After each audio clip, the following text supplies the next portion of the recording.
Naitwa Mike Ochieng, nikiwa mkazi wa Kimilili, pia mzaliwa wa eneo la Kimilili. Leo naongea na nyinyi nikisema kwamba maandamano juzi yalifanyika Kenya nzima, na haswa Kimilili tulifanya maandamano ambayo ilikuwa ya amani sana. Nia yetu haikuwa ni kumpiga mtu yote vita, sisi tulipinga finance bill. Na hiyo finance bill watu walijitokeza kwa wingi, watoto kwa vijana, wamama kwa wazee, mimi nikiwemo mzee. Lazima tusapota watoto wetu ambao walikuwa wanapigania taifa hili. Sisi katika mji wa Kimilili hatukuharibu chochote.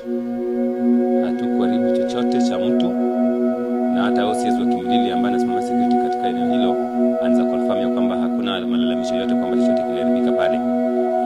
Jambo ambalo limenishangaza ni kwamba mbunge wangu ambaye ni Bwana Didmus Wekesa Baraza ni mtu ambaye nimempigia kura tangu aanze kusimama kura. Nimekuwa nikimpigia kura hata wakati mwingine akianguka kura nilikuwa nampigia kura.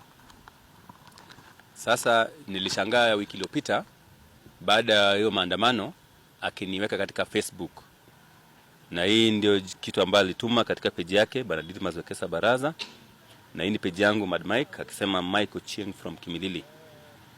Jambo hilo lilinishtua sana, na watu wengi marafiki zangu pia na watu ambao wananijua na wanajua Didmus vizuri walishangaa, wakasema nini inaendelea kati yako na Didmus.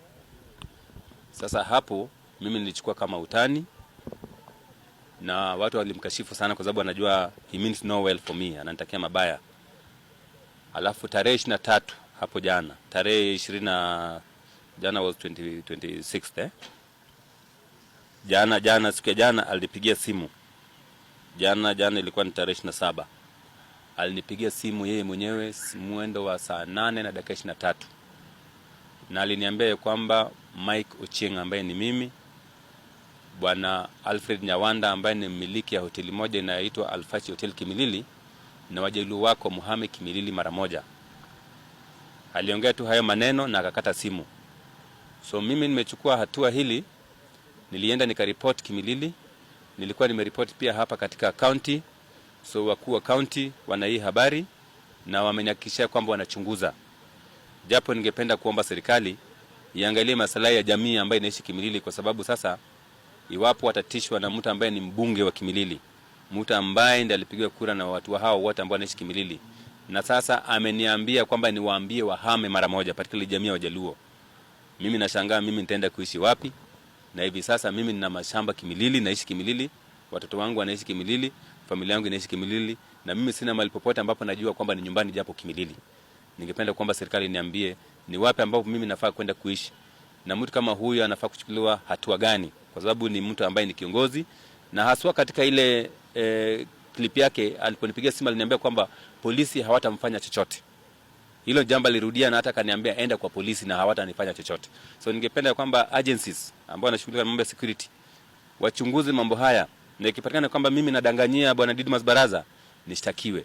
Akipatikana kwamba mambo haya ni ya ukweli, naye sisi wa Kenya tuone ya kwamba nobody is above the law, sheria ichukuliwe dhidi ya huyu jamaa. Hata sisi hatulali, hata umbo ikibweka tu hinje tunajikunja chini ya kitanda. Sasa hizi hatulali kwa sababu Bwana Didmus wengi wanamjua, na ni mtu ambaye ni violent, na ni mtu ambaye he means no well. Hata leo hii nikikuja hapa Bungoma, rafiki yake mmoja wa karibu sana ambao nitapeana hata majina yake, wakati mmoja amenipigia simu akiniambia kwamba nihame Kimilili kwa miezi miwili, nirudi kama huyu jamaa ametulia roho, huyu jamaa anataka kunimaliza. So hiyo ni mambo ambayo imetoka kwa rafiki yake wa karibu sana. So kama rafiki yake mwenyewe anaweza niambia hivyo, je, am I safe? So mimi naweza sema kwamba as things stand now, sina hata uwezo wa kutafutia familia yangu jinsi ya kukula kwa nyumba, kwa sababu maisha yangu iko hatarini. Pengine mahali ambapo nenda kutafuta hapo nitakabwa hapo. So jamii ya Wajaluo pia ambao wanaishi Kimilili saa hizi, hakuna mtu ambaye ako na roho hata ya kufanya kazi, kwa sababu wanajua, wanaambiwa kwamba wako kwa wenyewe na wamekosa, na ile kosa ambao wamekosa pia hatuambiwi ni gani.